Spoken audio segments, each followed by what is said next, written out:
የወጣቶች ልመና ያው በአብዛኛው ትዳር ነክ እና አንዳንዴ የሆነ ሰሞን ገሊት እንደው እቺ ልጅ እንደው አደራን እንደው ይላል አንድ ወጣት ሄድና እቺን እንደው ስጠኝ ይሄን ወንድ ስጠኝ ትላለች። ከዛ ትንሽ ቆይታ ሐሳቧን ትቀይርና ጌታው ያለፈውን ተው። ሰው ማመልከቻ እንኳን እኮ ስርዝ ድልስ ሲበዛው ጥሩ አይደለም አይደል? ሪጀክት ይደረጋል። የኛ ጸሎት ብዙ ስርዝ ድልዝ አለው። የለመነውን ያህል ስላልሰማን ግን ስሙ የተመሰገነ ይሁን። እንደለመንከው ቢሰጥ እኮ ህይወት ይበላሻል። ቅዱስ ያሬድን ያስተማረችው ማን ነበረች? ቅዱስ ያሬድ የተማረው ከምን ነበር? ከተልኛ ብንሆን 7 ጊዜ ወጣ ገባ ስትል ይህ ምንድነው የምትሰሪው ብለን አውርደን ረግጠን ጨፍልቀናት ነበር የምንሄደው። ይህንን ወንበዴ አጠገቡ ያለው አምላክ እንደሆነ ያስተማረችው ማን ነበረች? ፀሐይ ነበረች። ክርስቶስ ሲሰቀል ፀሐይ ምን ብላለች? ጨልማለች። ጨረቃ ደም መስላለች። ከዋክብት ረግፈዋል። ያንን ሲያይ አጠገቡ ያለው የፀሐይ አምላክ መሆኑን አወቀ። ስለታውን ሲነገር አትሰሙ? ስራ የለኝም ነበር ስራ አገኘው፣ ትዳር የለኝም ትዳር አገኘው፣ ደሞዝ ጭማሪ ለምኜ ነበር ደሞዝ ተጨመረልኝ፣ ትንሽ ያለ ካለ ደግሞ ቪዛ አገኘው፣ ውጭ ሀገር ላይ ነበር። አንድ ሰው ለንስሐ አብቃኝ የሚል ስለተሰምታችኋል? እንደው ምላሴ አስቸግሮኝ ነበር ምላሴን ሰብስብልኝ ብየው ሰበሰበልኝ የሚል ሰምታችኋል? ክርስቶስ ንጹህ ነው ብሎ ዓርብ ዕለት እኮ የመሰከረ ሰው የለም። ልጃቸውን ከሞት ያስነሳላቸው ሰዎች ልጄን ከሞት አስነሳልኝ እንጂ ምን አጠፋ አላሉ። ደሟን ቀጥ ያረገላት ያቺ ሴት ደሜን ቀጥ አረገው እንጂ ምን አደረገ አላለች። አንድ ሰው 11ዱም ሐዋርያት ይሁዳ ራሱ የሸጠው ነው። የቀሩት ሐዋርያትም እግሬ አውጪኝ ብለው ነው የጠፉት። እረሱ ንጹህ ነው ብሎ ዓርብ ዕለት የመሰከረለት አንድም ሰው የለም ከዚህ ወንበዴ በስተቀር ማለት። እኛ ይቅር ላለ ማለት ነው ሰበሩን የምንፈልገው። እግዚአብሔር ግን ሰውየው ላይ ይፈልጋል። በዙሪያው ምን ላግኝበት በምን ሰበብ ልማረው የሚል አምላክ ነው። ተዘከርኩ ለፈያታዊ ዘየማን እንዘሃሎከ ዲበ ዕፀ መስቀል ቅዱስ ሆኔ ያን መዝገባውን ብናገኘው ስም ዝርዝር ገሌ ገሌ ገሌ ይልና መጨረሻ ኢየሱስ ይላል። ማርያም ዮሴፍ ይልና ኢየሱስ ተብሎ ከኛ ጋር ተቆጥሯል። ከዛ በኋላ ግን ጠጩም ሰካራሙም ወንጀለኛውም አብሮ ስሙ እዛ መዝገብ ላይ ምን ብሎ ተጽፏል። እንግዲህ ክርስቶስ ዓርብ ዕለት ያልተሰቃየ ሕዋስ የለውም። መላ ሰውነቱ ነው መከራ የተቀበለው። በራሱ ላይ የሾህ አክሊል ደፍቷል። በሰውነቱ ላይ ጅራፍ ወርዶበታል። አጥንቱ እስከሚታይ ድረስ ተገርፏል። ክርስቶስ የተገረፈው እሾሃማ በሆነ ስለት ባለው እላዩ ላይ ሚስማሮችና የሾሉ አጥንቶች ባሉት መግረፊያ ነው የተገረፈው እና ስጋውን እየነጨ በሚነሳ መግረፊያ ነው የተገረፈው። መላ ሰውነቱ በግርፋት ተሰቃይቷል። ውስጡም ውጪውም በደም ተሸፍኗል። ሲታይ ዓርብ ዕለት የሆነ የተሰቀለ ስጋ ነበር የሚመስለው። በስመ አብ ወወልድ ወመንፈስ ቅዱስ አሐዱ አምላክ አሜን።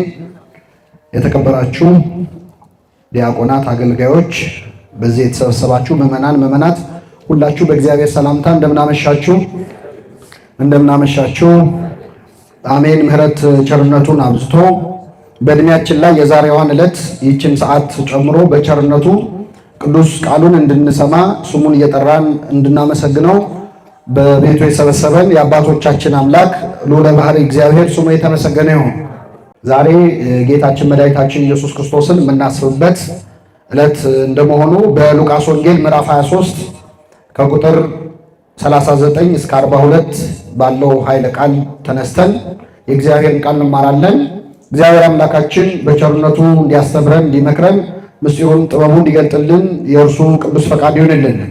ጌታ ሆይ በመንግሥትህ በመጣህ ጊዜ አስበኝ የሚለው ቃል የትምህርታችን ርዕስ ነው። እግዚአብሔር አምላካችን በቸርነቱ እንዲያስተምረን ቅዱስ ፈቃድ ይሁንልን። ከተሰቀሉትም ከክፉ አድራጊዎቹም አንዱ አንተስ ክርስቶስ አይደለህምን? ራስህንም እኛንም አድን ብሎ ሰደበው። ሁለተኛው ግን መልሶ አንተ እንደዚህ ባለ ፍርድ ሳለህ እግዚአብሔርን ከቶ አትፈራውምን? ስላደረግነው የሚገባንን እንቀበላለንና በእኛስ እውነተኛ ፍርድ ነው። ይህ ግን ምንም ክፋት አላደረገም ብሎ ገሰጸው። ኢየሱስንም ጌታ ሆይ በመንግሥትህ በመጣህ ጊዜ አስበኝ አለው። ኢየሱስም እውነት እልሃለሁ ዛሬ ከእኔ ጋር በገነት ትሆናለህ አለው ይላል። ስለ ቃሉ አምላካችን ስም የተመሰገነ ይሁን። አምላካችን መድኃኒታችን ኢየሱስ ክርስቶስ በተሰቀለበት በዕለተ ዓርብ ከተናገራቸው ቃላት እና እዛ መስቀል ላይ ከተፈጸሙ ነገሮች ከሰባቱ አጽራተ መስቀል ወይም መስቀል ላይ ከተናገራቸው ቃላት አንዱን የተናገረበት ክፍል ነው አሁን ያነበብነው። አምላካችን ኢየሱስ ክርስቶስ በዕለተ ዓርብ በተሰቀለ ጊዜ ከሁለት ወንበዴዎች መካከል ነበር የተሰቀለው። በግራውና በቀኙ እድሜያቸውን ሙሉ የሰው ገንዘብ ሲቀሙ፣ ደም ሲያፈሱ፣ ሲገድሉ፣ ሲዘርፉ የኖሩ ሁለት ወንበዴዎች በተለምዶ ፈያታዊ ዘየማን የቀኙ ወንበዴና ፈያታዊ ዘጸጋም የግራው ወንበዴ ምንላቸው ጥጦስና ዳክርስ በሚል ስም የሚታወቁ ሁለት ወንበዴዎች ከአምላካችን ከኢየሱስ ክርስቶስ በግራና በቀኝ ተሰቅለው ነበር። ይህ የሆነበት ምክንያት አለ። የመጀመሪያው ቀጥታ አይሁድ ያሰቡት ምክንያት ነው። አይሁድ ክርስቶስን ከሁለት ወንበዴዎች መካከል የሰቀሉበት ምክንያት ከወንበዴዎች ጋር ከተሰቀለ ለተመልካች ለሚያየው ሰው ያው እሱም ወንበዴ ነው ብሎ እንዲቆጥረውና እንደ ወንጀለኛ እንዲታይ ለማድረግ ለማዋረድ፣ በአጠቃላይ መስቀል ክርስቶስን የማዋረድ እቅድ ነው። አይሁድ ክርስቶስ እንዲሞት ብቻ አልነበረም የፈለጉት፣ እንዲሰቀልና እንዲሞት ነው የፈለጉት። በሌላ መንገድ መግደል ይችሉ ነበር። በእሳት ማቃጠል ይችሉ ነበር። በድንጋይ ወግረው እንደ እስጢፋኖስ መግደል ይችሉ ነበር። ከሌላ አይነት አሟሟት ግን የግድ እንዲሞት የፈለጉት በምን ላይ ነበር? በመስቀል ላይ ነበር። በመስቀል ላይ መሞቱ የተፈለገበት የእግዚአብሔር ልጅ አይደለም ለማለት ነበር። የእግዚአብሔር ልጅ ከሆነ እውነት እሱ መሲሁ ከሆነ ክርስቶስ ከሆነ እንዴት በመስቀል ላይ በተረገመ ሞት እንዴት ሊሞት ይችላል? በእንጨት ላይ የሚሰቀል የተረገመ ነው ይላል ኦሪቱ። ስለዚህ በተረገመ የመስቀል ሞትማ አይሞትም ነበር፣ እሱ እውነት የእግዚአብሔር ልጅ ባይሆን ነው እንጂ፣ እሱ መሲሁ ባይሆን ነው እንጂ ብለው መሰቀሉን ወይም አሟሟቱን የእግዚአብሔር ልጅ ላለመሆኑ ማስረጃ አድርገው ለማቅረብ ነበረ። ግን ክርስቶስ የእግዚአብሔር ልጅ ነው፣ ግን የተሰቀለው በምን ላይ ነው? ለዚህ ነው ቅዱስ ጳውሎስ እኛስ የተሰቀለውን ክርስቶስን ምን እንላለን? እንሰብካለን። የተሰቀለው ክርስቶስ ብለን እንሰብከዋለን። እነሱ እንዴት የተሰቀለ ክርስቶስ ሊኖር ይችላል ይላሉ። መስቀሉን ለማዋረጃ ይጠቀሙበታል። እኛ ግን የተሰቀለው ክርስቶስ እያልን እንሰብከዋለን ብሎ ተናግሯል። እና አምላካችን ኢየሱስ ክርስቶስ በወንበዴዎች መሃል መሰቀሉ በአይሁድ ሐሳብ እሱም ወንበዴ ነው፣ ወንጀለኛ ነው ተብሎ እንዲታይ ነበረ። ግን በዚህ ድርጊቱ ክርስቶስ ትንቢትን ተናገረ፣ ትንቢትን ፈጸመ ይላሉ አባቶቻችን። የፈጸመው ትንቢት አለ። ምንድነው ካላችሁ ትንቢተ ኢሳይያስ ምዕራፍ 53 ላይ ስለ ክርስቶስ መከራ የተናገረበት በጣም ውብ የሆነ የብሉይ ኪዳን ወንጌል ተብሎ የሚጠራ ክፍል አለ። ትንቢተ ኢሳይያስ ምዕራፍ 53 ላይ እዛ ላይ ነብዩ ኢሳይያስ ትንቢተ ኢሳይያስ ምዕራፍ 53 ላይ በጣም የሚያስደንቅ አይሁድም ለማስተባበል የሚቸገሩበት ትንቢት ተናግሯል። የሰማነውን ነገር ማን አምኗል? የእግዚአብሔርስ ክንድ ለማን ተገልጧል? የእግዚአብሔር ክንድ ወልድ ነው። የአብ ክንዱ እዱ መዝራይቱ ይባላል፣ እጁ ይባላል። ክንድህን ሰደ የወደቀ ነገር ብታነሳ ክንድ ካንተ ተነጥሎ እንደማይነቀል እንደማይሄድ እግዚአብሔር አብ ከሱ ሳይለይ የላከው ዓለሙን የወደቀውን ዓለም ያነሳበት ክንዱ ወልደ እግዚአብሔር ኢየሱስ ክርስቶስ ልዑል ክንዱን ሰደደልን የሚባለው እና የእግዚአብሔር ክንድ ለማን ተገልጧል እያለ ስለ ክርስቶስ መከራ በእርሱ ቁስል እኛ ምን አለ ተፈወስን። በመገረፉ ቁስል ማለት ተፈወሳችሁ። እንደ በግ ለመታረድ ተነዳ፣ በሸላቾቹ ፊት ዝም እንደሚል በግ እንዲሁ አፉን አልከፈተም ብሎ እንግዲህ እያየው ነው። ይኸውላችሁ ክርስቶስ እኮ ገና አልቆሰለም፣ አልተሰቀለም፣ እንኳን ሊሰቀል አልተወለደም። ገና 1000 ዓመት ይቀረዋል። ግን ነቢያት በፊት በኋላ የሚፈጸመውን አሁን እንደሆነ ሆነው ነው የሚያዩት፣ ይታያቸዋል። ኃላፊያቱም መጻያቱም አሁን እንደሆኑ ይታያቸዋል። እና እያየው የሰማነውን ነገር ማናምነዋል ከአይሁድ መሃል አለ የእግዚአብሔር ክንድ ወልድ ለማን ተገልጧል? በሸላቾቹ ፊት ዝም እንደሚል በግ እንዲሁ አፉን አልከፈተም። በግ ሊሸልቱት ሲወስዱት አይ አሁን ብርድ ነው ትንሽ ጸጉሬን አቆዩልኝና ሙቀት ጊዜ ሲሆን የዛኔ ትሸልቱኛላችሁ ይላል አይልም። ዝም ብሎ እንደሚሸለጥ እንዲሁ አፉን አልከፈተም ካለ በኋላ መከራውን ገልጾ ሲጨርስ ምን ይላል? ከአመፀኞች ጋር ተቆጠረ ይላል። እስቲ በሉ ከምኖች ጋር? ከአመፀኞች ጋር ተቆጠረ። ስለዚህ ክርስቶስ ከአመፀኞች ጋር ተቆጠረ የሚለው ትንቢት ይፈጸም ዘንድ ዓርብ ዕለት ከሁለት ወንበዴዎች ከሁለት አመፀኞች አጠገብ ተቆጠረ። እንግዲህ ክርስቶስ ከኃጢአተኞች ጋር መቆጠር ልማዱ ነው። ገና ሲወለድም የተቆጠረው የሕዝብ ቆጠራ ቀን አልነበር ክርስቶስ የተወለደው። እመቤታችን በበረት ውስጥ እንድትወልደው ምክንያት የሆነው ቤተልሔም የሄዱት ለሕዝብ ቆጠራ ነበረ። ዮሴፍ እና እመቤታችን ልትወልድ ደርሳ በነበረ ሰዓት ለሕዝብ ቆጠራ ወደ ቤተልሔም ሄዱ። በዚያ ሳለች ልትወልድ ደረሰች። የምትወልድበት ቤት ፍለጋ ተንከራተቱ፣ አላገኙም። ከዚያ በበረት ውስጥ ተወለደ። ከተወለደ በኋላ ግን ሕዝብ ቆጠራውን አካሂደዋል። ክርስቶስ በእኛ መዝገብ ላይ ተጽፏል። እንደው እኔ ያን መዝገባውን ብናገኘው ስም ዝርዝር ገሌ ገሌ ገሌ ይልና መጨረሻ ኢየሱስ ይል ማርያም ዮሴፍ ይልና ኢየሱስ ተብሎ ከኛ ጋር ተቆጥሯል። ከዛ በኋላ ግን ጠጩም፣ ሰካራሙ፣ ወንጀለኛውም አብሮ ስሙ እዛ መዝገብ ላይ ምን ብሎ ተጽፏል። እሱ እኛን ከቅዱሳን ቁጥር ይደምረን ዘንድ እሱ ከኃጢአተኞች ጋር ተቆጠረ። ከመይደምረን ምስለ ነፍስ ተጻድቃን ከጻድቃን ነፍስ ጋር ይደምረን ዘንድ እኛን ከቅዱሳን ጋር አንድ ያደርገን ዘንድ እሱ ከኃጢአተኞች ጋር ተቆጠረ። አሁን ክርስቶስ እያንዳንዳችን እንደሱ ከወንበዴዎች ጋር እንድንሰቀል አይፈልግም፣ እንድንሞትለት አይፈልግም፣ እንድንኖርለት ነው የሚፈልገው። እሱ ለእኛ ብሎ ከኃጢአተኞች ጋር ተቆጥሯል። እኛ ደግሞ ለእሱ ብለን ከኃጢአተኞች ቁጥር እንድንወጣ ይፈልጋል። እሱ ለእኛ ብሎ ከሌቦች ጋር አብሮ ተቆጥሯል። እኛ ለእሱ ብለን ከወንጀለኞች ከኃጢአተኞች ቁጥር እንድንወጣለት ይፈልጋል። ያን ለማድረግ እግዚአብሔር በቸርነቱ ይርዳል። ስለዚህ የመጀመሪያው ትንቢት እሱ ከአመፀኞች ጋር ተቆጠረ የሚለው ነው። ሁለተኛው ክርስቶስ ትንቢትም ተናግሯል ይላሉ አባቶቻችን። በግራውና በቀኙ የተሰቀሉ ሁለት ወንበዴዎች ናቸው። መጨረሻ ላይ በቀኝ የተሰቀለው ወንበዴ ወደ ገነት ሲገባ፣ በግራ የተሰቀለው ወንበዴ ወደ ሲኦል ወረደ። በዕለተ ዓርብም በዕለተ ምጽአትም ሊፈርድ ክርስቶስ ሲመጣ ኃጢአተኞችን በስተምኑ ነው የሚያቆማቸው? በስተግራው፣ ጻድቃንን በቀኙ ያቆማቸዋል። ስለዚህ ዓርብ ዕለት ሊፈርድ የሚመጣው አምላክ እሱ መሆኑንም ሲያሳየን በግራና በቀኙ ወደ ገነትና ወደ ሲኦል የሚወርዱ ሁለት ወንበዴዎች ጋር ተሰቀለ። መጀመሪያ ይገርማቸዋል። ሁለቱም ወንበዴዎች ክርስቶስን ይሳደቡ ነበር ይላል። ይሳደቡ ነበር። የማቴዎስ ወንጌል ምዕራፍ 23ን ስታነቡ ወንበዴዎቹም ያንን እያሉ ይሰድቡት ነበር ይላል። የቀኙም የግራውም ወንበዴ ክርስቶስን ይሰድቡት ነበር። እንግዲህ ክርስቶስ ዓርብ ዕለት ያልተሰቃየ ሕዋስ የለውም። መላ ሰውነቱ ነው መከራ የተቀበለው። በራሱ ላይ የሾህ አክሊል ደፍቷል። በሰውነቱ ላይ ጅራፍ ወርዶበታል። አጥንቱ እስከሚታይ ድረስ ተገርፏል። ክርስቶስ የተገረፈው እሾሃማ በሆነ ስለት ባለው እላዩ ላይ ሚስማሮችና የሾሉ አጥንቶች ባሉት መግረፊያ ነው የተገረፈው እና ስጋውን እየነጨ በሚነሳ መግረፊያ ነው የተገረፈው። መላ ሰውነቱ በግርፋት ተሰቃይቷል። ውስጡም ውጪውም በደም ተሸፍኗል። ሲታይ ዓርብ ዕለት የሆነ የተሰቀለ ስጋ ነበር የሚመስለው። ለዚህ ነው ነቢዩ ኢሳይያስ ከሩቅ አየውና ልብስህ እንዴት ወይን መጭመቂያ ውስጥ ወይን እንደሚጨምቁ ሰዎች ልብስ ለምን ሆነ ይለዋል ክርስቶስ። ወይን መጭመቂያ ውስጥ ሄደው በእግራቸው ወይን የሚጨምቁ ሰዎች አሉ። ልብሳቸው ቀይ ይሆን ነበረ እና የክርስቶስ ልብሱ በራሱ ደም ታጥቦ ቀይ ልብስ ሆኖ ነበር እና በዛ የስቃይ ቀን፣ በዛ የመከራ ቀን ያልደረሰበት የመከራ አይነት የለም። ምላሱ ሐሞትን ጠጥቷል። ጆሮው በጣም ብዙ ስድብ ሰምቷል ክርስቶስ። እንግዲህ በእርግጥ 3 ዓመት ሙሉ ያልተሰደበው ስድብ የለም ክርስቶስ። እንደኛ ደግሞ እሱ ፊት ለፊት የሚሰድቡትን ብቻ ሳይሆን ሌላ ቦታ ሆነው የሚሰድቡትን ስድብ ይሰማል አይሰማም? ይሰማል። በሐሳባቸው የሚሰድቡትን ይሰማል። ስለዚህ 3 ዓመት ሙሉ ተሰድቦ ጋኔን አለብህ ተብሏል። ቤልዜቡል ተብሏል። የዝንብ ጌታ ማለት ነው። ያልተሰደበው አይነት ያልተሸከመው አይነት ስድብ የለም። ዓርብ ዕለትም አብረው የተሰቀሉት ወንበዴዎች እንኳን እንደው ቢያንስ እየተሰቃየን ነው ብለው አላዘኑለትም፣ ይሰድቡት ነበረ። በኋላ ላይ ግን በስተቀኝ ያለው ወንበዴ ድንገት ሐሳቡን ለወጠና እጅግ በጣም ውብ የሆነ ጸሎት ለክርስቶስ አቀረበ። ጌታ ሆይ በመንግስትህ በመጣህ ጊዜ አስበኛል። ይህን ጥቅስ በጣም ሁልጊዜ ስለምንሰማው አዲስ ነገር አይደለም። እኔ ስጀምረው ቅድም ጨርሳችሁት ራሳችሁ ጌታ ሆይ በመንግስትህ በመጣህ ጊዜ ምን በለኝ። አንዳንድ እንደዚህ ገና ሲጀምር የምንጨርሰው ጥቅስ አለ፣ ግን ቃሉ በጣም በጣም ትልቅ ትርጉም ያለው። ክርስቶስን ጌታ ሆይ ብሎ ጠራው ይሄ ወንበዴ። በጣም ብዙ ሰዎች ክርስቶስን ጌታ ሆይ ብለውታል፣ ግን የዚህን ወንበዴ ጌታ ሆይ ማለት በጣም እናደንቀዋለን። ለምን? ይህ ወንበዴ ክርስቶስን ጌታ ሆይ ያለው ዓርብ ዕለት ነበር።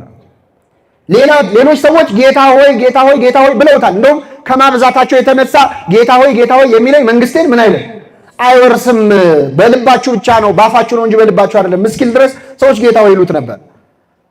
ይህ ወንበዴ ግን ጌታ ሆይ ያለው በዛን ቀን ክርስቶስ በሚሰደብበት ዕለት ነው። ሰው ሁሉ ጌታ ጌታ በሚልህ ቀን አብሮ ጌታ ማለት ቀላል ነው። ሰው ሁሉ በሚሰድብህ ቀን ግን ጌታ ሆይ ማለት በጣም ከባድ ነው። ጌታ ሆይ ሆይ ቃል አክብሮ ነው ስንጸልይ በሰማያት የምትኖር ምናችን ሆይ አባታችን ሆይ ሆይ ቃል አክብሮ ቃል አንክሮ ይላሉ አባቶቻችን። የማድነቅ ቃል የማክበር ቃል ነው። ጌታ ሆይ አለው። ከዚያስ ምን አለ? በመንግስትህ አለ። በመንግስትህ ማለት ምን ማለት ነው? አንተ ንጉሥ ነህ፣ የራስህ ግዛት ያለህ የራስህ መንግስት ያለህ ነህ ማለት ነው። ስለዚህ ካጠገቡ ያለው ክርስቶስን ንጉሥ ነህ አለው ማለት ነው። ክርስቶስ ንጉሥ ነው አይደለም? ነው። ይህ ወንበዴ ክርስቶስን ያየው ግን እንደ ንጉሥ አልነበረም። በወታደሮቹ ታጅቦ ምንጣፍ ተነጥፎለት በአማረ ዙፋን ላይ ተቀምጦ ነው ያየው አይደለም። ሲገረፍ ነው ያየው። ሐሞት ሲጠጣ ነው ያየው። እጆቹን በሚስማር ተቸንክሮ ነው ያየው። ንጉሥ ያማረ ልብስ ይለብሳል፣ ክርስቶስ ግን እርቃኑን ተገፎ ነው ያየው። ንጉሥ ዘውድ ይደፋል፣ ክርስቶስ ግን የደፋው ምንድን ነው? የሾህ አክሊል ነው። ንጉሥ ጌቶች ከስሩ ያሉ ጭፍሮች ይዋጉለታል፣ ክርስቶስ ግን ጭፍሮች ሲያሰቃዩት ሲያንገላቱት ነው ያየው። ንጉሥ መስሎት አይደለም፣ ሲያየው አለባበሱም የንጉሥ አይደለም። ሁኔታውም የንጉሥ አይደለም። አንተ ግን ንጉሥ ነህ አለ። የራስህ ግዛት ያለ ንጉሥ ነህ አለ። እግዚአብሔር ንጉሥ ነው አይደለም? ነው። እግዚአብሔር ንጉሥ ውእቱ እምቅድመ ዓለም። ነቢየ እግዚአብሔር ዳዊት እግዚአብሔር ከዓለም አስቀድሞ ንጉሥ ነው ይላል። እንደውም ከምድራዊ ንጉሥ የእግዚአብሔር ንግሥና ይበልጣል። ምድራዊ ንጉሥ የሚነግሰው ምን ሲያሟላ ነው? እስቲ ንገሩኝ። ሲቪክስ የሚባል ትምህርት ተምራችኋል? ንጉሥ ለመሆን አንድ መንግስት ለመቋቋም ምን ያስፈልጋል? መሳሪያ እንዳትሉኝ፣ የአፍሪካ ነገር እኮ አይታወቅም። ምን ያስፈልገዋል? ንጉሥ ለመሆን ግዛት ያስፈልገዋል? አያስፈልግም? ህዝብ ያስፈልገዋል? ሰራዊት ያስፈልገዋል? ያኔ ነው ንጉሥ የሚባለው። እግዚአብሔር ግን ግዛቱ ሰማይና ምድር ሳይፈጠሩ፣ ሰውና መላእክት ሳንመጣ፣ ሰራዊቱ መላእክት ሳይኖሩ፣ ማናችንም ሳንመጣ በፊት እግዚአብሔር ከዓለም አስቀድሞ ምንድነው? ንጉሥ ነው። እኛ መተን አላነገስ ነው፣ መርጠን አላነገስ ነው። ከዓለም አስቀድሞ ንጉሥ ነው። መላእክቱ አሁን ንጉሥ የሚፈራው በሰራዊቱ ነው፣ በሰራዊቱ ብዛት። እግዚአብሔር ግን በመላእክቱ ብዛት አይፈራም። ለመላእክቱ ክብራቸው ነው እሱ ነው እንጂ እነሱ ለሱ ክብሩ ሆነው አያውቁም። የመላእክትን ማይረግ ጫማ አድርጎ ይኖራል ይላሉ አባቶቻችን ትምህርተ ቡሐትን ሲተረጉሙ። ማይረገ መላእክትን ጫማ አድርጎ ይኖራል። እንደ ጫማው ናቸው እነሱ። በመላእክቱ ብዛት እግዚአብሔር አይከበርም። እግዚአብሔር ለመላእክቱ ክብራቸው ነው። ክብሮሙ ለመላእክት ይባላል። እግዚአብሔር የመላእክት ክብራቸው ነው። ስሙ የተመሰገነ ይሁን። አሁን ኪሩቤል ተሸከሙትም ሲባል እንደዚህ ነው። ኪሩቤል ጫማው ናቸው ለእግዚአብሔር። እስቲ ልጠይቃችሁ፣ ጫማችንን እንሸከመዋለን ወይስ ይሸከማል? መልሱ። ይሸከመናል? እንሸከመዋል? ተስማሙ እንጂ እንሸካከማለን አይደል? ይሻላል። እንሸከመዋለን እንዳንል ከስር ያለው እሱ ነው አይደል? ይሸከመናል እንዳንል አንጠልጥለነው የምንዞረው እኛ ነን። እንሸከመዋለንም ይሸከመናልም። እግዚአብሔር የሚሸከሙትን የሚሸከም አምላክ ነው። ስለዚህ መላእክቱ እንኳን ቢበዙም ቢሸከሙትም ጫማው ያህል ናቸው እንጂ ለሱ ክብሩ አይደለም። ስለዚህ እሱ ንጉሥ ነው። ምድራዊ ንጉሥ ለጊዜው ቢነግስ ወይ በህልፈት ወይ በሽረት ከስልጣን ይወርዳል። በህልፈት ማለት ይሞታል። ዓለምን ያንቀጠቀጡ ነገስታት ከስልጣናቸው ይወርዳል። በሽረት ደግሞ በቁም በህይወታቸው እያሉ ከስልጣናቸው ይወርዳሉ። እግዚአብሔር ግን ህልፈትም ሽረትም የሌለበት ንጉሥ ነው። ምን አለው ታዲያ? በመንግስትህ ብሎ ንጉሥ ነህ አለው። ከዚያ ምን ባልክ ጊዜ። ይሄ ደግሞ በጣም ይገርማል። በመጣ ጊዜ ማለት ይሄ ወንበዴ እኮ እያየው ያለው ክርስቶስን ሊሞት ትንሽ ቀርቶታል። እየተሰቃየ ነው ያለው። ግን ምን አለ? አሁን ሞተህ እንደማይ ታመህ እንደማይ መሞት አይቀርም፣ ትሞታለህ። ግን ሞተህ አትቀርም። ከሞት ምን ትላለህ? ተነስተህ አትቀርም፣ ወደ ሰማይ ታርጋለህ። አርገህ አትቀርም፣ ዳግም ልትፈርድ በመጣህ ጊዜ። አይገርማችሁም? ያው መቼስ ስትሞት አስበኝ አይደለም ያለው። ሞተህ አትቀርም፣ ተነስተህ አርገህ ዳግም ልትፈርድ በዳግም ምጽአት ስትመጣ ያኔ አስበኝ አለው። ይሄ ወንበዴ ማን ነው የነገረው? አጠገቡ ያለው አምላክ እንደሚያየው እየተሰቃይ። ክርስቶስን እኮ ተአምር ሲያደርግ አይቶ ማመን በጣም ቀላል ነው። ሲያበላቸው ያመኑ በሰዎች አሉ። አሳና እንጀራ አበርክቶ ሲያበላ ጥግብ ሲሉ ሰው ሲጠግብ ደስ ይለዋል። በቃ አንተ ንገስብን አሉት ክርስቶስን ይላል። ንገስብን፣ በቃ ሌላ ንጉሥ አንፈልግም፣ ምራን ነው በቃ ግልግል ነው። እንዲህ አይነት ንጉሥ የሚያበላ ንጉሥ ማግኘት ደስ አይልም? የሚበላ ንጉሥ ነው እኛ የምናውቀው አይደል? የሚያበላ ንጉሥ ሲያገኙ ደስ ብሏቸው ንገስብን ብለውት ነበር። ዓርብ ዕለት እየተሰቃየ ደሙ እየፈሰሰ አይተህ እንዴት ታምንበታለህ? ግን እሱ ደሙ እየፈሰሰ ያየው አምላክ መሆኑን አውቆ ዳግም ልትፈርድ በመጣህ ጊዜ ምን በለኝ አለ፣ አስበኝ። ማን ያስተማረው? ኢትዮጵያዊ ሊቅ ቅዱስ ያሬድ ፈያታዊ ዘየማን መኑ መሐረከ ታይምር ዘንተ ይላል። የቀኝ ወንበዴ ይህን እንድታውቅ ማን አስተማረ? ካጠገብ ያለው አምላክ መሆኑን በምን አወቅ? ዳግም ሊፈርድ እንደሚመጣ በምን አወቅ ብሎ ቅዱስ ያሬድ ይጠይቀዋል። ፈያታዊ ዘየማን መኑ መሐረከ ቅዱስ ያሬድ ነው የሚጠይቀው። የቀኝ ወንበዴ ማን ነገረ? ታይምር ዘንተ ይህን እንድታውቅ ማን አስተማረ ይልና ራሱ ቅዱስ ያሬድ ይመልሳል። ራሱ መንፈስ ቅዱስ ገልጦለም ማለት ነው። ነቢያትን አልተከተልኩም፣ ሐዋርያትም ሲሰብኩ ተከትዬ አልተማርኩም። አላ ፀሐይ ቀጸበተኒ ሶበርኢኩ አመንኩ፣ ፀሐይ ጠቀሰችኝ እሷን ባየው ጊዜ አመንኩኝ ይላል። ይህንን ወንበዴ አጠገቡ ያለው አምላክ እንደሆነ ያስተማረችው ማን ነበረች? ፀሐይ ነበረች። ክርስቶስ ሲሰቀል ፀሐይ ምን ብላለች? ጨልማለች። ጨረቃ ደም መስላለች። ከዋክብት ረግፈዋል። ያንን ሲያይ አጠገቡ ያለው የፀሐይ አምላክ መሆኑን አወቀ እና ያስተማረችኝ ፀሐይ ነው ብሎ ቅዱስ ያሬድ በወንበዴው አንደበት ሆኖ ይናገራል። እንግዲህ ያደለው ከፀሐይ ይማራል። አያቸው። እኛ ስንት ሰባኪ ያስተምሮናል። እኛ ስንት ቀን ስትወጣ ስትገባ ያየናት ፀሐይ ግን አላስተማረችም። ወንበዴው ግን ፀሐይን አይቶ ተማረ። ከተፈጥሮ ለመማር ያብቃል። ቅዱስ ያሬድን ያስተማረችው ማን ነበረች? ቅዱስ ያሬድ የተማረው ከምን ነበር? ከትል። እኛ ብንሆን 7 ጊዜ ወጣ ገባ ስትል ይህ ምንድነው የምትሰሪው ብለን አውርደን ረግጠን ጨፍልቀናት ነበር የምንሄደው። ቅዱስ ያሬድ ግን ከሷ ተምሮ ወደ ትምህርት ቤት ገባ። ከተፈጥሮ ለመማር ያብቃል። ተፈጥሮ እንኳን አያስተምራችሁም ይላል ቅዱስ ጳውሎስ። ቅዱስ ያሬድ ፀሐይ አስተማረችው ይላል። ቅዱስ ዮሐንስ አፈወርቅ ደግሞ አይ እኔ ፀሐይ አትመስለኝም፣ ይሄን ወንበዴ ፀሐይ ብቻዋንማ አትበቃም ይላል። ማን ያስተማረው ለሚለው እኔ የክርስቶስ ንግግር ይመስለኛል ይላል ቅዱስ ዮሐንስ አፈወርቅ። ክርስቶስ መስቀል ላይ ያለ የተናገራቸው 7 ቃላት ነበሩ። ስንት ቃላት? 7። የመጀመሪያው ቃል እንግዲህ በ3 ሰዓት ተሰቅሎ 7 ቃል መናገር በጣም ትንሽ ነው። እኔ እንኳን አሁን 77 ቃል ተናግሬያለሁ በዚህ ደቂቃ ውስጥ። ክርስቶስ 3 ሰዓት ሙሉ 7 ቃላት ለምን ተናገረ ካላችሁ ኃይሌ እንደገል ደረቀ ይላል። ከዛ በፊት ተገርፎ በጣም ተሰቃይቷል። ለመናገር አቅም አጥቶ ነበር ክርስቶስ ዓርብ ዕለት። እንደው የማይቀሩ ቃላት ነው የተናገረው እንጂ ብዙ ቃላት አላስተማረም፣ አልተናገረም። አንደኛ መስቀል ላይ አይደለም መናገር መተንፈስ ራሱ ይከብድ ነበረ። የመስቀል ላይ አሟሟት አሁን ሰው ስለተሰቀለ አይሞትም። አንድን ሰው እዚህ አምጥተን ብናንጠለጥለው 3 ቀን 4 ቀን ብትጠብቁ አይሞትም። ምንድነው የሚገላቸው መስቀል ላይ? ትዝ ካላችሁ 2 ወንበዴዎች ክርስቶስ ሞቶ ነበር። ወዲያው ነው የሞተው። 3 ሰዓት በ3 ሰዓት ነው የሞተው። እንደውም ጲላጦስ ሞተ ብለው ሲነግሩት ከመቼው ሞተ አለ ይላል። በ3 ሰዓት ሞቶ አያውቅም መስቀል ላይ ያለ ሰው። በግራና በቀኝ ያሉትን ግን እግራቸውን ሲሰብሯቸው ሞቱ ይላል። ምናቸውን ሲሰብሯቸው? እግሩ ተሰብሮ ሰው ይሞታል? እግር የሌለው ሰው መኖር ይችላል አይችልም? ይችላል። ምንድነው እግራቸውን የሰበረው ካላችሁ መስቀል ላይ ሲሰቀሉ ትልቁ ስቃይ እንደዚህ ተቸንክረው ተንጠልጥለው እያለ ለመተንፈስ በጣም ይቸገራሉ። አንገታቸው ትከሻቸው መሃል ይቀበራል እና መተንፈስ ስለማይችሉ ለመተንፈስ ከእግራቸው ከፍ እያሉ ነው አየር የሚስቡት። ከፍ ለማለት እግር ያስፈልጋል። እግራቸው ሲሰበር ግን መተንፈስ ይችላል? ስለማይችሉ በጥቂት ደቂቃ ውስጥ ይሞታል። እና በዛ አስጨናቂ ሰዓት ግን ክርስቶስ ተናግሯል የማይቀሩ ንግግሮች። የመጀመሪያው ንግግሩ ምንድነው? የሚያደርጉትን አያውቁምና ይቅር በላቸው። በጣም ከባድ ንግግር ነው የሚያደርጉ። አሁን ይቅርታ ማድረግ እኛም እኮ ኮንሰፕቱ ላይ ችግር የለብንም። እንዲህ ስትወጡ አሁን ከዚህ ጉባኤ በር ላይ ሰው ሲጋፋ ቢረግጣችሁ ይቅርታ ቢል ችግር የለው ችግር ትላላችሁ። ሌላ ግን ይቅርታ ቢለን የማንሰማው ሰው አለ የለም? አለ። እኔ እሷን ይቅር ከምል እንደው የመጣ ይመጣል የሚል ሰው አለ።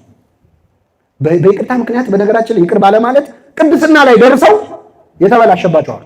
አንድ አባት ተፈጥሮን እስከማዘዝ ደርሶ በቅቶ ቅድስና ላይ ደርሶ ተፈጥሮን ሊታዘዝልን ነበር። ዝናብ ማዝነብ ልክ እንደነ ኤልያስ ማለት ብዙ ተአምር ይሰራል። በኋላ የሆነ ሰው መጣና እንደው አባት ያለው ቅዱስ ከሆነ በኋላ እኮ ነው እንደው ትዝ ይልሃል ድሮ ያስቀየመህ አንድ ሰው ነበር፣ እህትህን ደፍሮ ከሱ ጋር ገለዋለሁ ብለህ ፈልገህ አጣኸው፣ እንደው አሁን መጥቶ ይቅር ቢልህ እንደው ይቅር አትለውም ሲለው እኔ እሱን አለ እሱን ይቅር ከምል መሬት ተሰንጥቃ ተዋጠኝ አለ። መሬት ተሰንጥቃ ዋጠችው። ተፈጥሮ ይታዘዝለት የለም? ይቅርታ የመጨረሻው ቅጽበት ላይ ሰውን ይቅር ማለት በጣም ያማል አይደል? ይከብዳል፣ ህመም አለው። ክርስቶስ ይህንን ህመም ያውቀዋል። ዓርብ ዕለት ታሞታል። እያንዳንዱ ቁስል እኮ ማንን ይቅር ለማለት የቆሰለው ነው? እኛን ይቅር ለማለት። ይቅርታ ያማል። አዎ የይቅርታን ህመም ከሱ በላይ የሚያውቀው የለም። ይቅር ብሎ ተቸንክሯል። ይቅር ብሎ የሸዋ አክሊል ደፍቷል። እና ጌታ ሆይ የሚያደርጉትን አያውቁምና አባት ሆይ ይቅር በላቸው ሲል በቀኙ ያለው ወንበዴ እኔ ባልደረሱብኝ ሰዎች ላይ ደርሼ ስንት ደም ሳፈስ ኖርኩኝ፣ እሱ ግን ለበደሉት እንዲህ ላሰቃዩት እንዴት ጸለየ ብሎ ልቡ የተለወጠው በክርስቶስ ንግግር ሳይሆን አይቀርም ይላል ቅዱስ ዮሐንስ አፈወርቅ። አባ ጊዮርጊስ ደግሞ ይላል መሰላቸው። አባ ጊዮርጊስ ይሄ ወንበዴ ይላል የተሰቀለው ከጌታ በስተቀኝ ነው እና ለጥቂት ሰዓትም ቢሆን የክርስቶስ የመስቀሉ ጥላ ያረፈው በቀኝ በኩል ነበረ። ስለዚህ ይሄ ወንበዴ ልቡ የተመለሰው የጌታ ጥላ ስላረፈበት ሳይሆን አይቀርም ይላል። ክርስቶስ ጥላውን ያሳረፍብን ሁላችን። እውነት የክርስቶስ የሐዋርያ ጥላ ይፈውሳል ነበር? የጴጥሮስ ጥላ አሁን ይፈውስ ነበር። ጥላ አሁን ይፈውሳል? በእኛ ዘመን አይነ ጥላ ነው እንደውም ጥሩ አይደለም። ሰው አሁን የሰው ጥላ ጥሩ አይደለም እየተባለ አራስ ቤት እንዳይገባ ውጪ ቆም ይባላል። የጴጥሮስ ጥላ ይፈውስ ነበር። እንዴት ፈወሰ የጴጥሮስ ጥላ? ጴጥሮስ እኮ በፊት ጥላው እንደውም ችግር ፈጣሪ ነበር። ካስታወሳችሁ አሳ የሚያጠምዱት በሌሊት ነበር ይላል። በሌሊት የሚያጠምዱት ለምንድን ነው? ቀን ቀን ሲያጠምዱ ፀሐይ ካረፈባቸው የነሱ ጥላ ባህሩ ላይ ካረፈ አሳው ጥላውን አይቶ ወደ እነሱ አይጠጋም። ስለዚህ ጥላ በጣም የማይኖርበትን ሌሊት ጠብቀው ነበር የሚያጠምዱት። አሳ የሚያሸሸው የጴጥሮስ ጥላ፣ በኋላ ግን ነፍሳትን የሚያጠምድ ሆነ። በጥላው ብቻ መፈወስ ጀመረ። ክርስቶስ ሐዋርያቱም ከሱ በላይ ያደረጋቸው። እውነት እውነት እላችኋለሁ በእኔ የሚያምን እኔ የማደርገውን ያደርጋል፣ እኔ ከማደርገው በላይ ያደርጋል ብሎ ነበረ። ክርስቶስ በጥላው አልፈወሰም። አቅቶት አይደለም ግን አልፈወሰም። ሐዋርያቱም ግን በጥላው እንዲፈውሱ አደረጋቸው። ክርስቶስ ማን ነው? ቅዱስ ጳውሎስ ጨርቁ ለታመመ ሰው ቆርጠው ሰዎች ወስደው ሲያስደኩት ይፈውስ ነበር። የክርስቶስ ጨርቅ ይፈውስ ነበር? አይፈውስም? ይፈውሳል። ግን ለብሶት እያለ ነበር፣ አውልቆ ሰጥቶ አልነበረም የፈወሰው።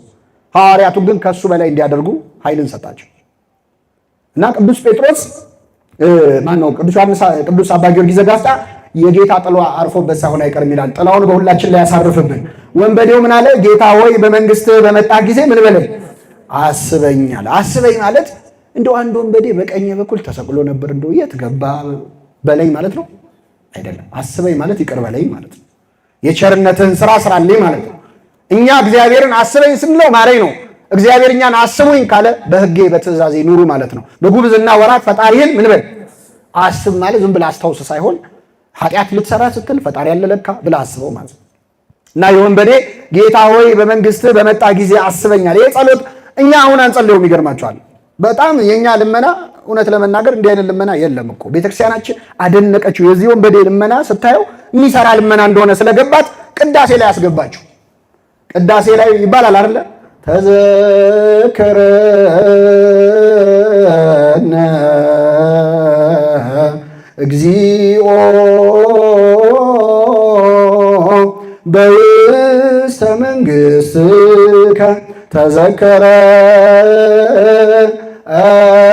ተዘከረነ እግዚኦ ሊቅነ በውስተ መንግሥትከ ተዘከረነ እግዚኦ በውስተ መንግሥትከ በከመ ተዘከርኩ ለፈያታዊ ዘየማን እንዘሃሎከ ዲበ ዕፀ መስቀል ቅዱስ። ሁላችንን ያስበን። ቅዳሴው ሊያልቅ ሲል ነው እንግዲህ አርፍደን ለመጣን ሰዎች ይመስለኛል የዛ ቦታ ላይ የተቀመጠው አላውቅም። አርፍዶ የመጣው ነው ወንበዴ አይደል ሊያሰበው? ባለቀ ሰዓት አይደል ሊያሰበው? ስለዚህ ቅዳሴውም ላይ አንዳንዴ ጠዋት አሃዱ ሲባል የማይደርስ ሰው አርፍዶ ምናምን የሚመጣ ሰው አለ። ተዘከረና ላይ ይደርሳል። ጥሩ ሰዓት ነው ደግሞ ይህን ብላችሁ እንዳታረፍዱ አደራችሁ። ግን ሁላችንን እንደው ጽድቅ ለመስራት ያረፈድነውን በቸርነቱ ያስበን። አያችሁ ቤተክርስቲያን ይጠቅማል ብላ ካሰበች የወንበዴ ጸሎትም ትጸልያለች። ሰርቷላ የሰራ መድኃኒት ነዋ። ጌታ ሆይ በመንግስት በመጣህ ጊዜ አስበኝ። እኛ ጸሎት ውስጥ እኮ ይሄ የለም። አሁን ክርስቲያኖች ነን እንላለን፣ ግን ጸሎታችን ውስጥ እንደው በመንግስት አስበኝ የሚል አለ? ስለታውን ሲነገር አትሰሙ? ስራ የለኝም ነበር ስራ አገኘው፣ ትዳር የለኝም ትዳር አገኘው፣ ደሞዝ ጭማሪ ለምኜ ነበር ደሞዝ ተጨመረልኝ፣ ትንሽ ያለ ካለ ደግሞ ቪዛ አገኘው፣ ውጭ ሀገር ላይ ነበር። አንድ ሰው ለንስሐ አብቃኝ የሚል ስለተሰምታችኋል? እንደው ምላሴ አስቸግሮ ነበር ምላሴን ሰብስብልኝ ብየው ሰበሰበልኝ የሚል ሰምታችኋል? የለም። ልመናችን ሁሉ ምድራዊ ጊዜያዊ፣ ጥቃቅንና አነስተኛ ይላል መንግስት። ጥቃቅንና አነስተኛ ነው ምን ለምነው ትንንሽ ነገሮች። እንደው ለእግዚአብሔር የሚመጥን ልመና የለንም። ሁሌ ስጋችንን ብቻ። እውነተኛ ልመና ግን ጌታ ሆይ በመንግስት በመጣህ ጊዜ አስበኝ። አሁን እዚህ ጉባኤ ላይ ያላችሁ ሁላችሁ እንደው ማህበረ ጽዮን በጉዞ አይታማም። እዚህ በአውቶቡስ ተይዘን ግሸን ብንሄድ አሁን ግሸን ያው መንገዱን ታውቁታላችሁ። አልጋ ባልጋ ነው አይደል? እና ግሸን ላይ መኪናው እንደው ትንሽ ከሾፌሩ ቁጥጥር ውጭ ቢሆንና ወደ አንድ ገደል እንደው ቢወርድ ሁላችንም እንጮሃለን። ወደ ማን? አቤት ምን አድርግ ብለን ግን አልተሳካም። በደንብ መግባት ጀመረን፣ መስጠም ጀመርን። ውሃው እግራችን ጉልበታችን ጋር ደረሰ። እንጮሃለን። ወደ ማን ነው? ምን አድርግ ብለን አንገታችን ጋር ደረሰ። 5 ደቂቃ ነው የቀረው። አድነን ነው አሁንም የምንጮህ። አንድ ሰው ለንስሐ በቃ እንደው ነፍሴን አደራ አይባልም? የሁላችንም ሐሳብ ከዛች ወንዝ ወጥቶ ኑሯችንን ምን ለማለት ለመቀጠል። ይኸው አሁን ተመልከቱ። የቀኝ ወንበዴ ጌታ ሆይ በመንግስት በመጣ ጊዜ ምን በለኝ። የግራው ግን አንተ ክርስቶስ ከሆንክ ራስህንም እኛንም እኛ የግራውንን የቀኙንን በግራ ላይ ተሰለፍነው። ምንም እኮ ባትሉም ብትሉም ነው። እግዚአብሔር የቀኙ ያድርገን። የምንለምነው ሁል ጊዜ ምድራዊ ነው፣ ጊዜያዊ ነው። ለአምላክ የሚጠየቅ ጥያቄ አናውቅም እኮ። ለሰው የሚጠየቅ ጥያቄ ነው የሚጠየቅ። ደህና ገንዘብ ያለውን ሰው ልትለምነው የምትችለውን ነገር ዓለም ሁሉ በእጁ ያለ አምላክን ትለምናለህ እኮ ነው። ትንሽ ነው። የወንበዴ ግን ጸሎት ያውቃል በእውነት ትትናው ደግሞ ጌታ ሆይ በመንግስት በመጣህ ጊዜ አስብ። መንግስቱ ውስጥ አስገባኝ አላለም። ለምን? ምን አይነት ጥጋብ ነው? ቀጥታ መንግስተ ሰማያት ትላለህ እንዴ እንዳይባል ማለት ነው። አስበኝ አለ። ስራውን ለማን ተወለት? ለእግዚአብሔር። እኛ እኮ ከነ ፕሮፖዛሉ ነው የምንጸልየው አይደል? እግዚአብሔር አንድ ነገር እንዴት እንደሚያደርግልን መቼ እንደሚያደርግልን እና ቢቻል ሳይዙንም ስንት ሜትር ስንት ወርድ ብለን ምን ለምን። እሱ ግን አስበኝ አለ። እውነተኛ ጸሎት ማለት ችግርን እግዚአብሔር ፊት ማስቀመጥ ነው እንጂ እግዚአብሔርን ማማከር አይደለም። አንዳንድ ሰው ያማክረዋል እግዚአብሔርን፣ እንደው ችግራችንን እንዲህ አድርገህ ብትፈታው ይላል። ያንተም ምክር አይፈልግም። እንደ ሕዝቅያስ ወስዶ ጸሎቱን ቤተ መቅደስ ውስጥ አስቀምጦ ሰጠ። እመቤታችንም አሳይታናለች። ወይን እኮ የላቸውም ስጣቸው አላለችም። አዝንብላቸው አላለችም። ውሃ ወይን ለውጥ አላለችም። ወይን እኮ ጸሎት ማለት ችግርን እግዚአብሔር ፊት ማስቀመጥ ነው። እንደዛ ለማድረግ ያብቃል። እና የወንበዴ ጌታ ሆይ በመንግስት በመጣ ጊዜ አስበኝ አለ። ኃጢአቴን አታስብብኝ እኔን ግን አስበኝ ማለቱ ነው ይላል ቅዱስ ቄርሎስ። ኃጢአቴን አታስብ እኔን አስበኝ። መንገደኞች አብረው የሄዱ መንገደኞች በኋላ ሲገናኙ ይተዛዘኑ የለ ወይ? በመስቀል መንገድ ላይ ካንተ አጠገብ ነበርኩ፣ ጌታ ሆይ በክብርህ ዕለት አስታውሰኝ እኔንም ይላል። እና የወንበዴ ይህን ልመና ለመነ። ክርስቶስ እውነት እልሃለሁ ዛሬ ከኔ ጋር ቤት ትሆናለህ፣ በገነት ትሆናለህ። የወንበዴ በገነት እንዲገባ የዛን ቀን የሰራው ገድል ብዙ ነው። ይገርማቸዋል። ከፍ ብዬ ላንብብላችሁ።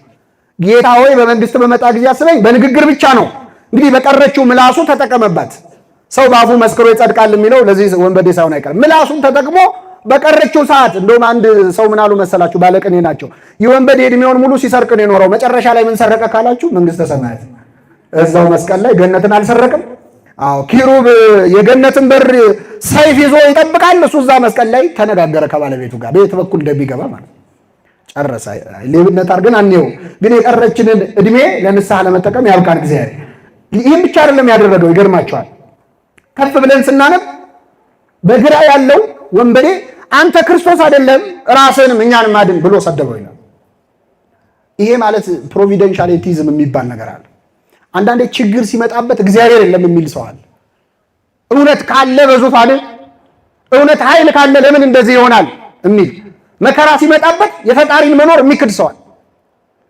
ወይም ደግሞ የእግዚአብሔር ልጅ መሆንን ራስን ለማዳን መጠቀም። ይሄ የሰይጣን ሐሳብ ነው። በነገራችን ላይ ዓርብ ዕለት ብቻ አይደለም። አሁን ሰሞኑን በምንጾመው ጾም በዐቢይ ጾምም መጥቶ ዲያብሎስ ምንድነው ያለው? የእግዚአብሔር ልጅ ከሆንክ ድንጋዩን ምን አድርግ። የእግዚአብሔር ልጅ የሆነ አይርበውም ያለው ማን ነው? የእግዚአብሔር ልጅ መሆን ድንጋይን ዳቦ ለማድረግ አይደለም። ሰይጣን ግን ይመክራል። አንቺ የእግዚአብሔር ልጅ ከሆንሽ ክርስቲያን ከሆንሽ እየጸለሽ እንዲያረክ ለምን ትቸገራለህ? ለምን ትራባለህ? ለምን ትታመማለህ? ብሎ የእግዚአብሔር ልጅ መሆንን ለስጋ ጥቅም የሚያስተዋውቀው ዲያብሎስ ምን አለው? የእግዚአብሔር ልጅ ከሆንክ ራስህንም አድን እኛንም አድን። እኛንም ካላዳንክ ራስህንም ካላዳንክ ግን የእግዚአብሔር ልጅ አይደለም ማለት ነው ብሎ ሰደበው።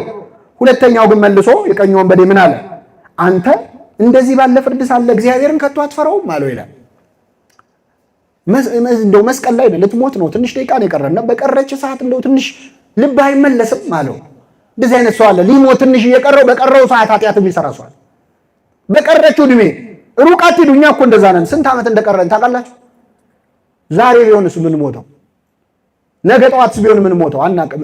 ወንጌላዊ ዮሐንስ በሕይወቱ ስቆ አያውቅምና ቁጹረ ገጽ ትለዋለች ቤተክርስቲያን። ፊቱ በሐዘን የጠቆረ በተለይ ዓርብ ዕለት ክርስቶስ ሲሰቀል ቆሟል ነበር። እዛ አይቶ የጌታ መከራ አይኑ ላይ ስላለ ፊቱ ሐዘን አለበት። ለዚህ ነው ሁለቴ ሞት የለም ብሎ የወሰደው ጌታ ሞትን በምድር ያላየው በኋላ ሰማዕት ይሆናል። በረከቱ ይደርብን እና ቅዱስ ዮሐንስ አንድ ቀን ግን ከልቡ ከት ብሎ ስቋል። ምንድነው ያሳቀው? አንድ ሰው ልብስ ሲያሰፋ አይቶ። ምን ያስቃል ካላችሁ ልብስ የሚያሰፋው ሰውዬ ተከራክሮ ቁመቱን ወርዱን ሲከራከር የእግዚአብሔር መልአክ መጣና ለዮሐንስ የሰውዬ እኮ ነገ ጠዋት ይሞታል አለ። ምን እያደረገ ነው አሁን? ልብስ እያሰፋ። ስንት የተስቆብን ይሆን በቅዱሳኑ? ስንት ልብስ አሰፍተን። አባ ጊዮርጊስ ዘጋስጫ ደግሞ ገድሉ ላይ አንዲት ሴት ጥጥ ትፈትላለች እና ስትፈትል ጋቢ ለመስራት አንድ ጋቢ ለመስራት ነው ጥጥ ትፈትላለች እና በጣም በዛ የፈተለችው አይበቃም ብላ ግን ትፈትላለች። አባ ጊዮርጊስ መጣና በቅድስናው አውቆ ማለት ነው እስካሁን የፈተልሽው ይበቃል አቁም ያላት፣ አትድከም ያላት። ስለ ጥጥ የተነገረ እንዳይመስላችሁ። ከጋቢያችን በላይ የምንፈትል ሰዎች አለን እኮ። ስንት ዓመት እንደምንኖር አናውቅም፣ ስንት ጊዜ እንደቀረን አናውቅም። ግን ዘላለም እንደሚኖር ሰው ነው የምንለፋው። ንስሐ ግባ ሲባል ብዙ ሰው ቆይ አሁን ትንሽ ጊዜ በእግዚአብሔር ፍርድ እጅ ሆኖ እንኳን ንስሐ አይገባም ማለት ነው። እንደ ሀገር መስቀል ላይ ነን፣ ብዙ ክፉ ነገር አለ። አሁንም ንስሐ ለመግባት ግን ቆይ ነው የሚለው ብዙ። ቅዱስ ጴጥሮስ ጌታ ሆይ አሁን ልከተልህ አለመቻሌ ለምንድን ነው ብሎ ነበር ሐሙስ ዕለት። አሁን አትከተለኝም ስለው አሁን ልከተልህ ያልቻልኩት ለምንድን ነው? ብዙዎቻችን አሁን መከተል አንፈልግም እግዚአብሔር። የብዙ ሰው እቅድ ለወደፊቱ ነው። ብዙ ዓመት ይኖር ይመስል ወጣቱ ቆይ ትንሽ እድሜ እንትን ይበል። ቅዱስ አውግስጢኖስ የተባለ ሊቅ ሰው አፍሮ የማይናገረውን ነገር ተናግሯል። በእኛ ወክሎ ምን አለ መሰላችሁ? ጌታ ወይ ኃጢአት ሰርቼ ገና ስላልጠገብኩ ትንሽ ጠብቀኝ፣ በደንብ ላዳርስና ምኖቹን አፍ አውጥተን አንልም እንጂ እኮ ብዙዎቻችን አሁን በጣም መንፈሳዊ መሆን አንፈልግም። ትንሽ ብቻ ቢሆን ሳይበዛ አይደል? ፈጣሪን እንደ ፍሌቨር ነው የምንጠቀምበት ብዙዎቻችን። ማለት ጣል ቢል ጥሩ ነው አይደል? ክርስትና ለክፉም ለደጉ በጣም ክርስቲያን መሆን አንፈልግም። ዝግጁ አይደለንም ገና። ላዩን ብቻ ሆነ ልክ እንደ አክቲቪቲ ሰው በትርፍ ጊዜው ዋና ዋኛለው፣ ሳይክል ነዳለውና ቤተክርስቲያን ሄዳለሁ።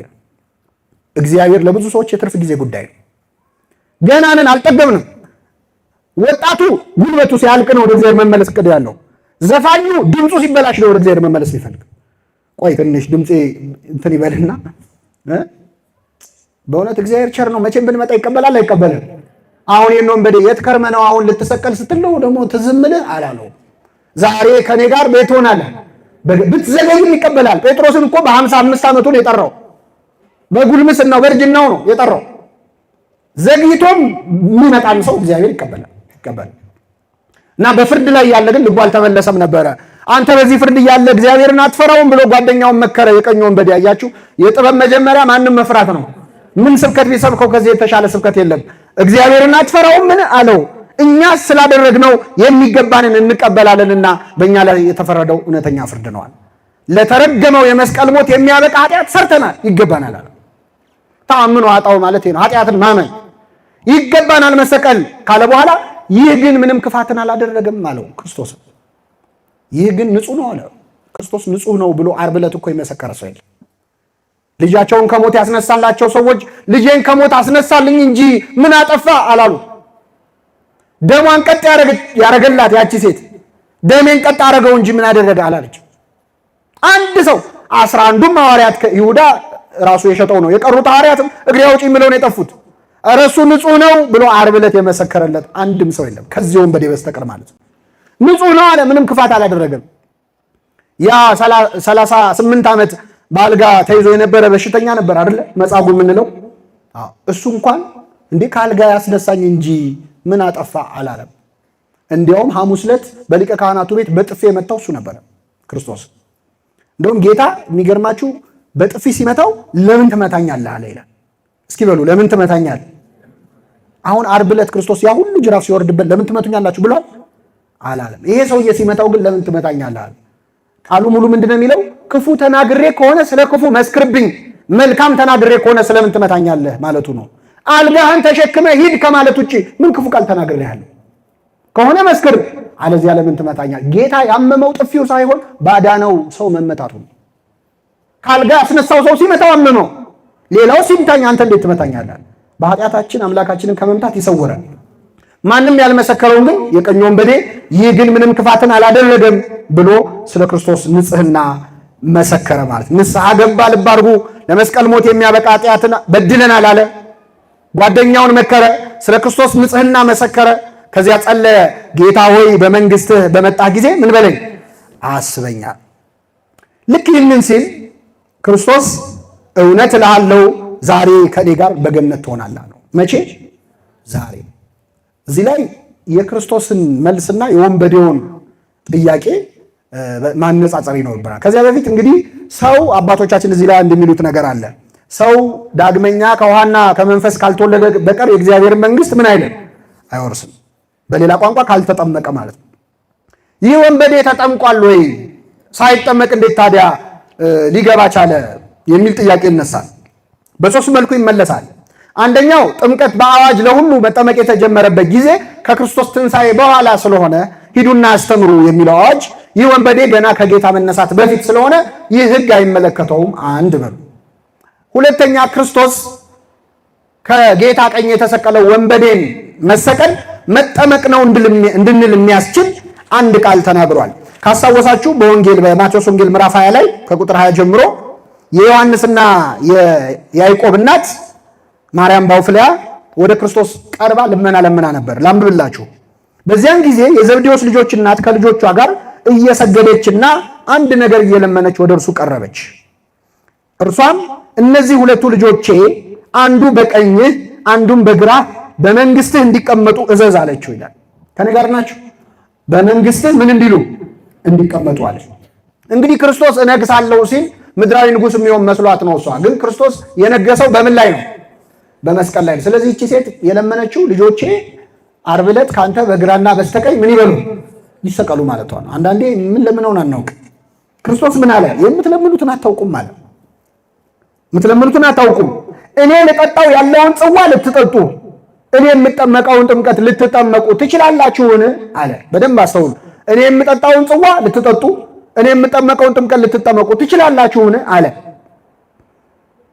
እዛ የነበሩት ዮሐንስና ያዕቆብ ተቀበሉትና እንችላለን አሉት። ሲሉት ክርስቶስ ምን አለ? ጽዋዬንስ ትጠጣላችሁ፣ በግራና በቀኝ መቀመጥ ግን ከአባቴ ለተዘጋጀላቸው ነው እንጂ እኔ የምሰጥ አይደለሁም ማለት ይላል። ከኔ ጋር ናችሁ? ልብ አድርጉ። ጽዋዬንስ ምን ትላላችሁ? ጊዜው ሲደርስ እንደኔ ትሞታላችሁ። እኔ የምጠጣትን ሐሙስ ዕለት ይህች ጽዋ ከኔ ትለፍ ግን ያንተ ፈቃድ ይሁን ብዬ የምጠጣትን የሞት ጽዋ እናንተም ትጎነጯታላችሁ፣ አይቀርም።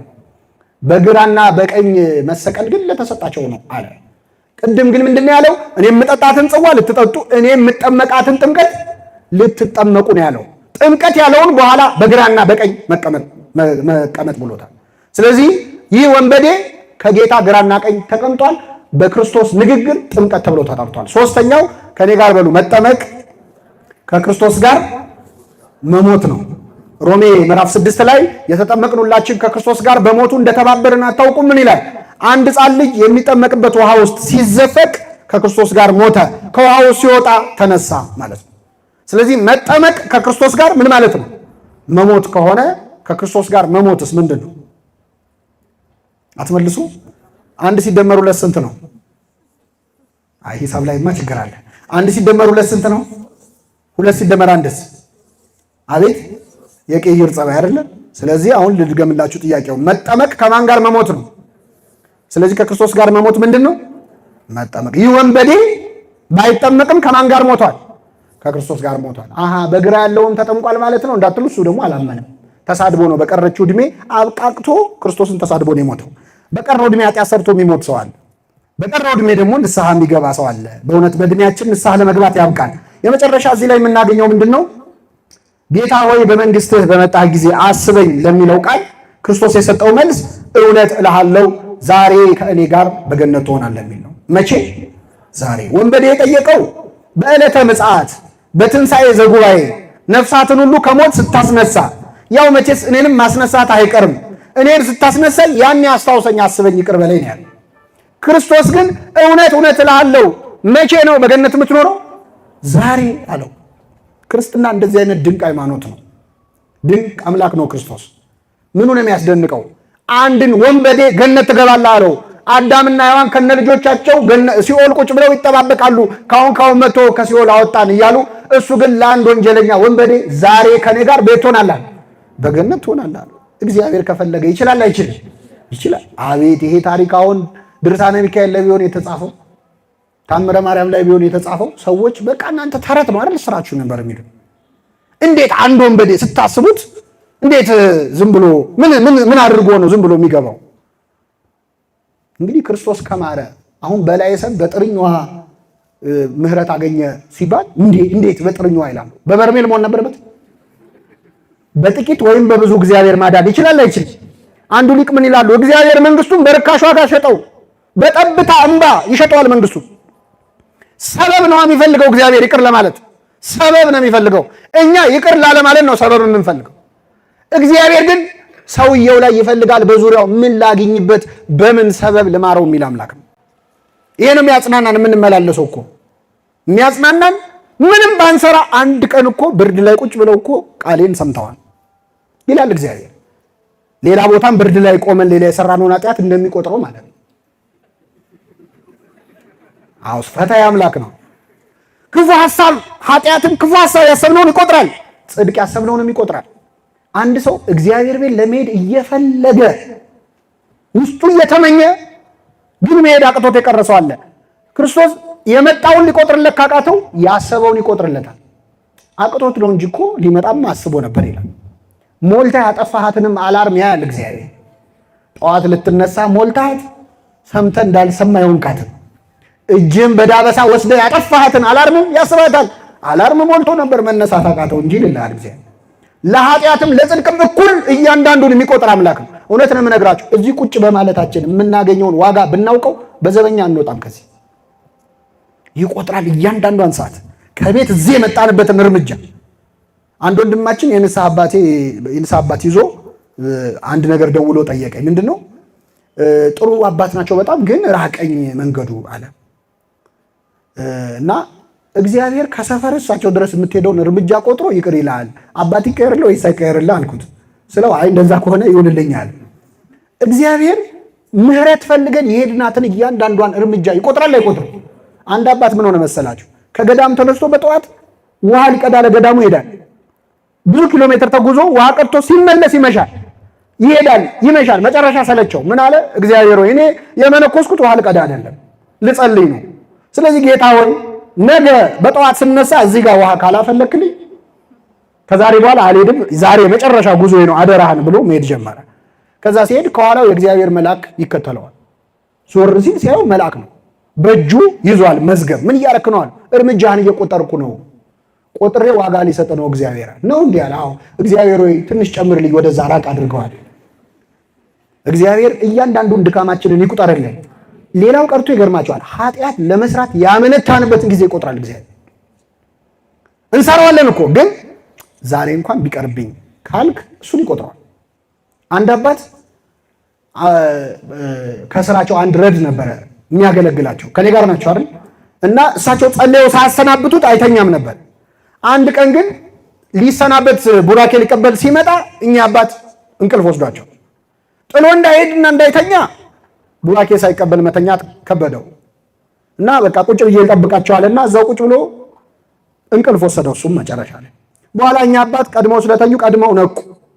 ሲነቁ ሲያዩት ተኝቷል፣ ግን ራሱ ላይ 7 አክሊሎች የብርሃን አክሊል ተደርጎለታል። አማተቡ፣ ደነገጡ። ከዛ በኋላ አንተ ተነስ ተነስ ብለው ቀሰቀሱት። እሱ ሲነቃ አያይም፣ አክሊሉን አያይም። ከዛ ምን ሆነ ነው ትናንት ምን ተፈጽሞ ነበር ብለው ጠየቁት። ሲጠይቁት አይ ሳይባርኩኝ አልተኛም ብዬ መጣሁኝ። ከዛ ተኝተው ሳይ አይ በቃ ትቼ ልሂድ ብዬ መንገድ ጀምርና አይ ግን ሳይባርኩኝማ አልተኛም እያልኩ ስመለስ 7 ጊዜ ተመላልሻለሁ። እግዚአብሔር አክሊል የሰጠው ለመመላለሱ ነው። ኃጢአት ላለመስራት ዛሬ ቅርብኝ እስቲ እንደው ዛሬን እንኳን ማለትህን እግዚአብሔር ይቆጥርላል። ለሁላችን ይቆጥርልን እና የወንበዴ በሚገርም ሁኔታ ዛሬ ከኔ ጋር በገነት ትሆናለህ አለው። ብዙ ቅዱሳን እየጠበቁ የሚገርማችሁ የገነት ጠባቂ ኪሩብ በጣም ተደንቆ ጠየቀ። አንተ ማን ነህ? አብርሃም ነህ? ይስሐቅ ነህ? ያዕቆብ ነህ ብሎ ጠየቀ። ኧረ አይደለሁም፣ እኔ ከጻድቃን አንዱ ነህ። አይደለሁም። ታዲያ ማን ነህ? ወንበዴ ነኝ አለው። ታዲያ የእሳት ባህሩን እንዴት አልፈ መጣ አለው ይላል ግብረ ሕማማት ላይ ቅዱስ ያዕቆብ ዘስሩግ የጻፈው። አይ እኔማ የደሙን ማህተም ሰጠኝ ብሎ የክርስቶስን የደሙን ማህተም አሳየው። አይ እሱን ከያዝክማ ግባ አለው። ስጋውን ደሙን ተቀብለን የማናልፈው በራለን የለም፣ ለመቀበል ያብቃል። ስለዚህ የወንበዴ በቀረችው ዕድሜ አሁን ይኸውላችሁ 3 ሰዓት ውስጥ 20 ደቂቃ 30 ደቂቃ ውስጥ ነው ነፍሱን ያዳነው። እኛ ለንስሐ ሲሆን ጊዜ የለኝም እንላለን። አሁን የተማርነው በነገራችን ላይ ለጠቅላላ እውቀት አይደለም፣ ንስሐ እንድንገባ ቀጠሮ የያዝን ሰዎች ለንስሐ አይ ቆይ ትንሽ አንዳንድ ሰው አንዳንድ የማስተካክለው ነገር አለ ቆይ ትንሽ ይላል። የሚያስተካክለን ማን ነው? እግዚአብሔር። ሁለተኛ ምናልባት የዛሬዋ ቀን የመጨረሻ ቀን ብትሆን እንደ ቀኝ ወንበዴ የተሰጠችንን የንስሐ ዕድል መጠቀም ያስፈልጋል። የመጨረሻው ነጥብ የሚገርማችሁ ክርስቶስ ጌታ ሆይ በመንግስት አስበኝ ሲለው ዛሬ ከኔ ጋር በገነት ትሆናለህ ብሎ ያናገረው ይህንን ወንበዴ እሱ በስቃይ ላይ ሆኖ ነበረ። እሱ በስቃይ ላይ ሆኖ ግን የሌሎችን ስቃይ የሚሰማ አምላክ ነው ክርስቶስ። ኧረ ተወኝ እኔ አንተን ነገር አልሰማም፣ ለራሴ ተገርፌ 6666 ጊዜ ደክሞኛል፣ ትንፋሽ አጥሮኛል፣ በዝም በል አላለም። ብዙ ጊዜ እኛ ሰዎች ተጨንቀው መፍትሄ ባንሰጣቸው ጆሮ እንድንሰጣቸው ይፈልጋሉ፣ ለትንሽ ደቂቃ እንድንሰማቸው። ያንን እንኳን እድል አንሰጥም። እና የዚህን ወንበዴ ጸሎት፣ ልመና የሰማ አምላክ የሁላችንን ይስማን። ሌላው አስገራሚ ነገር የመጨረሻው ምንድን ነው? የወንበዴው ልመና ጌታ ሆይ በመንግስት በመጣህ ጊዜ ምን በለኝ ነው? አስበኝ ነው። የጌታ መልስ ዛሬ ከኔ ጋር ቤት ትሆናለህ፣ በገነት ትሆናለህ ነው። ጸሎቱ እና ልመናው አንድ አይደለም። እግዚአብሔር ጸሎታችንን አርሞ የሚሰማ አምላክ ነው። ከምንለምነው በላይ የሚሰጠን፣ አንዳንዴም የማያስፈልግ ልመና ልንለምን እንችላለን። በእውነት እግዚአብሔር የለመነውን ሁሉ ስላልሰማን ስሙ የተመሰገነ ነው። አሁን የለመነውን ሁሉ ቢሰማን ስንት ችግር ውስጥ ገብተናል።